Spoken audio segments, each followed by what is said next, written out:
पिछले पार्ट में आपने देखा कि हैरी पॉटर हॉगवर्ट्स पहुंच चुका था, लेकिन पहले ही दिन कुछ ऐसा हुआ जो उसे जिंदगी भर याद रहेगा। हॉगवर्ट्स स्कूल एडमिशन के पहले ही दिन एक अजीब घटना घटी।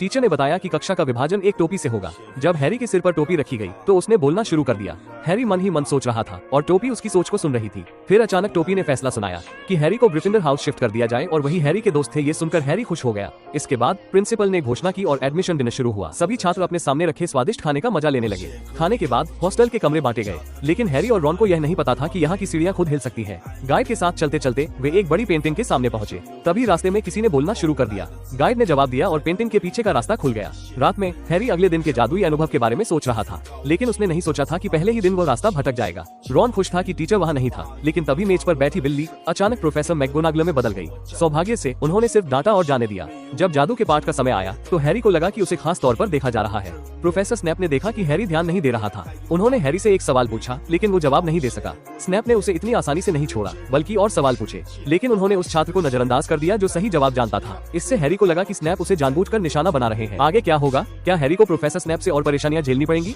जानने के लिए चैनल को सब्सक्राइब करें और कमेंट में पार्ट 7 लिख दें। मिलते हैं नेक्स्ट वीडियो में।